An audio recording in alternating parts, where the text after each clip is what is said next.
The city of Cork in Southern Ireland is the second largest city in the Republic after Dublin, with a population of 250,000. It is a popular base for tourists visiting the area. A few miles to the east of Cork is a large natural harbour where the town of Cobh serves as Ireland's only cruise ship terminal. From 1849 until 1920, Cobh was known as Queenstown, after a visit made there by Queen Victoria. Remnants of her visit remain, which include a pillar box with initials VR on it for Victoria Regina. This British-style letterbox would have originally been painted red, but since Irish independence is now emerald green.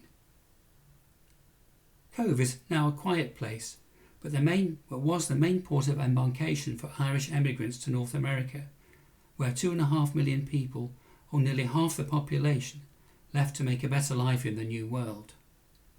The Quayside railway station is now a cafe and visitor centre, but in its heyday it would have been the end of the line for hundreds of thousands of people. From here, passengers were taken by small boats and ferries to the large liners anchored in the deep water of the harbour.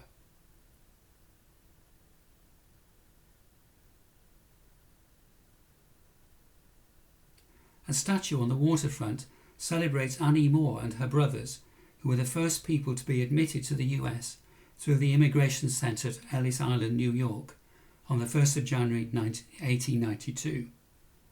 Queenstown was the last port of call for the Titanic, and this photo is probably one of the last taken of the ship, awaiting passengers in the harbour on the 11th of April 1912. Another ship to have tragic associations with the town was the Cunard passenger liner Royal Mail ship Lusitania. During the early part of the First World War, Cunard had kept its liner schedules, and Lusitania left Pier 54 in New York in early May 1915 bound for Liverpool. Off the south coast of Ireland it was attacked by a German submarine and sank quickly within 20 minutes. Of the nearly 1,950 people on board, 1,195 died, including 123 Americans. The dead and survivors were brought ashore to Queenstown, where the living were assembled in the railway station. Many of the dead were buried in mass graves in the churchyard, and there is now a memorial to them in the town.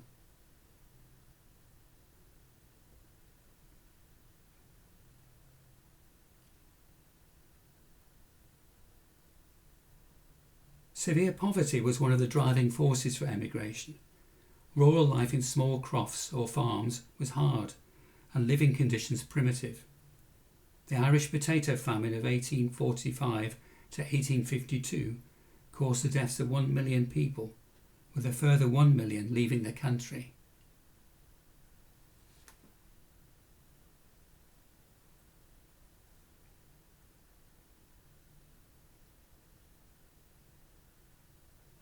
There were pockets of wealth, however, such as here at Bantry House, overlooking Bantry Bay.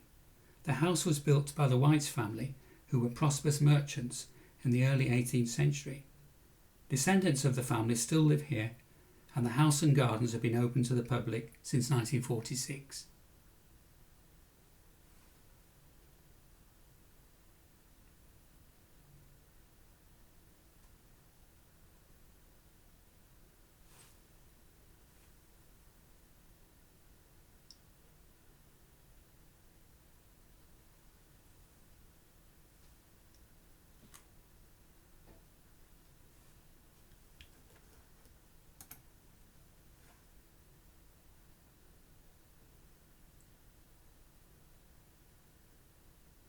And finally, what do Winston Churchill, Ronald Reagan, Stan Laurel and Mick Jagger have in common?